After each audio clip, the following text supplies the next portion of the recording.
पंचक व्रत कथा जो सारा महीना भर कार्तिक का व्रत नहीं कर सकते तो केवल 5 दिन ये व्रत कर लेता है तो उसे महीना भर जो है व्रत करने वालों के समान फल मिलता है। राजा पृथु कहने लगे, हे नारद जी, कृष्ण की अति प्रिय भीष्म पंचक व्रत कैसे हुआ? नारद जी कहने लगे, कृष्ण जी ने भीष्म को इस व्रत का वृत्तांत कहा। भीष्म ने इस व्रत को किया, इसी से ये भीष्म पंचक कहलाया। जब पांडवों ने कृष्ण को दूत बनाकर दुर्योधन के पास भेजा तो वे विदुर जी के पास आए।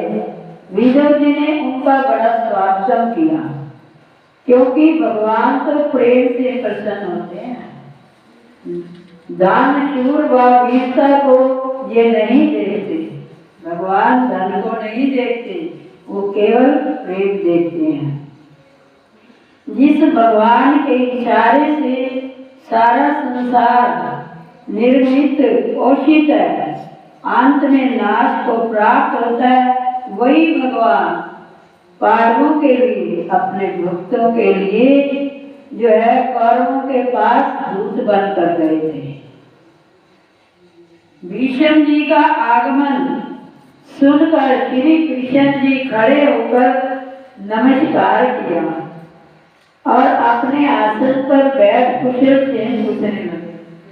इसके पश्चात भीष्म कहने लगे, भगवान आप त्रिलोकीनाथ हैं, ब्रह्मादि देवता भी आपकी माया को नहीं जान सकते, तो वही आप पांडवों के दूत बनकर आए हो। ऐसा पांडवों को कौन सा वशीकरण मंत्र आता है?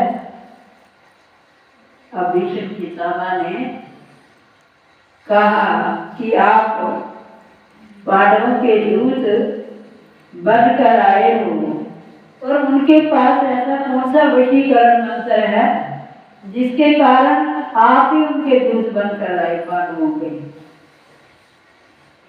इसका कारण बताओ। आप तो संदर्शी हैं। श्री कृष्ण भगवान कहने लगे, गंगा पुत्र, यदि ये बड़ी गुप्त बात है तथापि मैं तुमसे कहता हूँ, इन्होंने एक ऐसा व्रत किया जो मुझको अति प्रिय है, इसी कारण मैं इसके वशीभूत हूँ। ये भीष्म पंचक जो व्रत है, भगवान भी इन 5 दिन जो व्रत करता है उनके वशीभूत हो जाते हैं। अब मैं तुम्हारे प्रश्न का उत्तर देता हूँ।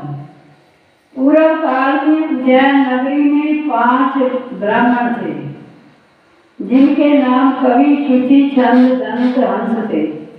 5 ही वेदों के ज्ञाता, रूपवान, युवा अवस्था को प्राप्त हुए और गंधर्व विद्या में बड़े प्रवीण थे, और 5 ही बहुत मनोहर थे।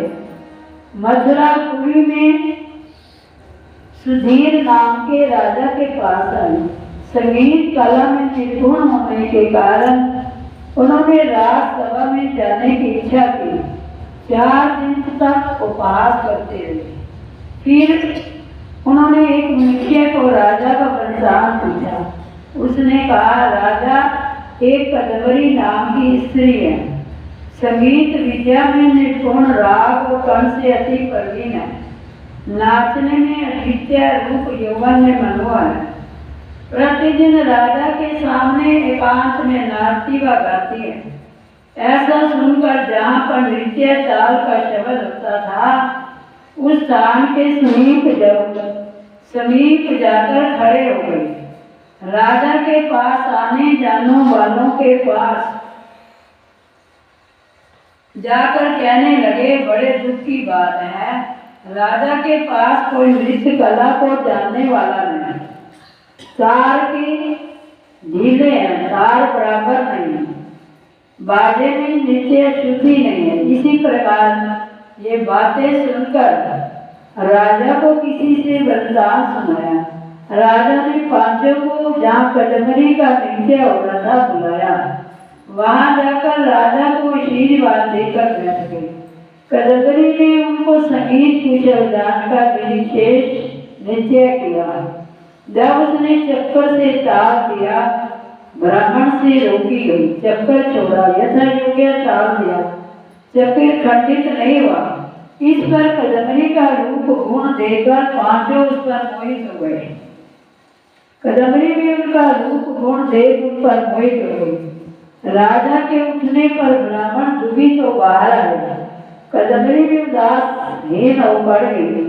चोरी से एक सखी को ब्राह्मण के पास भेजा, संदेश दिया, तुम पांचों एक एक प्रतिदिन आकर अपनी एकांत विद्या गुण दिखाओ।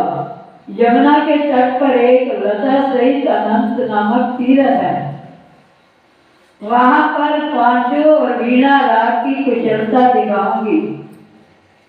सखी ऐसा कहकर चली आई। कृष्ण भगवान कहते हैं, हे भीष्म जी, एक ब्रह्मचारी जो मेरा भगत था, दुष्ट संगीत के भय से गांव को छोड़कर दूर रहता था। कहते हैं ना, कई ऐसे नास्तिक लोग होते हैं पड़ोसी, अगर कोई अच्छा कर्म घर में होता है, थोड़ा शोर हो जाए तो वो जो है शोर को बर्दाश्त नहीं करते, तो आकर लड़ाई झगड़ा और वहां से चले जाते हैं। ये भी उनके कर्म की बात है। अब इसी तरह वो दुष्ट संगीत के भय से भीष्म व्रत जो करता था, देवालय में मेरा पूजन करता था। उस दिन कार्तिक शुक्ला एकादशी का दिन था। ब्राह्मण में से कवि नाम का ब्राह्मण वहां आया। कदमरी भी वहां मुनि के स्थान पर पहुंच गई और मुनि ने पूजा की। कवि ने भी उसी की विधि से पूजा की। वीणा लेकर गान करने लगे। गान से मुनि ने कोई क्रोध नहीं किया, क्योंकि उसने अपना मन जीता हुआ था। दोनों ही मेरे आगे रात भर नृत्य करते रहे। मुनि को गोबर का आगमन, कवि ने गोबर का आगमन किया। प्रातः काल होते ही कदमरी राजा के पास गई। मुनि सकेत से उनका पाप नष्ट हो गया। बोलो विष्णु। अब द्वादशी के दिन कवि धन आदि देकर विरक्त हो गया। शुचि आया, उसने भी मुनि को देकर पूजन किया। रात भर कदमरी के साथ नाच गान करता रहा। गौ मूत्र आत्मा दिया। प्रातः सब धन आदि देकर वो भी विरक्त हो गया। कहने लगा, जिस तरह इसके रूप यौवन को देकर मुनि का मन नहीं पिघला, इसी प्रकार अपने मन को वश में रखना चाहिए। इस तरह त्रयोदशी के दिन चंद नाम का ब्राह्मण आया। उसने भी वैसा किया। प्रातः काल दूध पीकर वैराग को प्राप्त होकर चला गया। चतुर्थी को दंत नाम का ब्राह्मण आया। वो भी उसने व्रत किया करता रहा। वो भी व्रत किया करता था। मुनि से बचे हुए घी को पीकर शुद्ध होकर विरक्त हो गया। पूर्णमासी हंस नाम का ब्राह्मण आया। उसने भी मुनि को देख नमस्कार करके नदी में स्नान करके आंवले के वृक्ष के नीचे बैठकर श्राद्ध दिया। भीष्म कार्तिक के महीने में जो दान करता है उसको कोटि यज्ञ का फल मिलता है। ऐसे हंस नामी ब्राह्मण ने सत्संग से हमारी पूजा की। मुनि के बचे हुए दही को खाकर विरक्त हो गया। धन आदि देकर तीर्थ पार चला गया। राजा ने कदमरी का मंदिर जाना सुनकर उसको मकान में बंद कर दिया। वो मंदिर ना जा सकी। हमारे सामने कार्तिक में नृत्य गान करने से कदमरी द्रौपदी हुई। बोलो विष्णु भगवान की जय। और वो पांचों पांडव बने थे, भीम, अर्जुन, सहदेव, नकुल, युधिष्ठिर, वो पांचों बने थे। कार्तिक मास का ये भीष्म पंचम का भी इतना ही महत्व है। वो कदमरी जो नृत्य करती थी वो द्रौपदी बनी। आंवले के नीचे श्राद्ध करने से वो युधिष्ठिर बना। शुचि, सहदेव, दंत ये नकुल हुआ। इस व्रत के प्रभाव से हम इसके वशीभूत हैं। बोलो विष्णु भगवान की। अब ये भीष्म पितामह को भगवान विष्णु भगवान कृष्ण ने बताया कि मैं इसलिए पांडवों के वशीभूत हूँ क्योंकि इन्होंने भीष्म पंचक का व्रत किया। अब तुम्हारे करने से ये पंचक कहलाएगा। जो इस व्रत को करेगा स्वर्ग लोक, ब्रह्म लोक, विष्णु लोक, वैकुंठ लोक मिलेंगे। इस व्रत का वृतांत सुनकर भीष्म जी अति प्रसन्न हुए और सदैव वर्ष के वर्ष इस व्रत को करते रहे। इसी कारण इस व्रत का नाम भीष्म पंचक है। जिस समय भीष्म जी बाणों की शैया पर पड़े थे तब भगवान के सन्मुख आए। भगवान उनके भीष्म पंचक के सामने जाकर खड़े हो गए थे क्योंकि उन्होंने जीवन पर्यंत ये व्रत किया था और उसके सामने खड़े रहे। एकादशी के दिन व्रत करके जागरण करने से मनोकामनाएं पूर्ण होती है। सारी रात भगवान के भजन आदि गाकर भगवान को जगावे, पूर्णिमा का उद्यापन करे, श्रद्धानुसार ब्राह्मण को भोजन करावे, दक्षिणा देवे, 5 दिन अखंड दीप जलावे, भूमि पर शयन करे। इसी श्री कार्तिक व्रत भीष्म पंचक व्रत कथा समाप्त। बोलो विष्णु भगवान।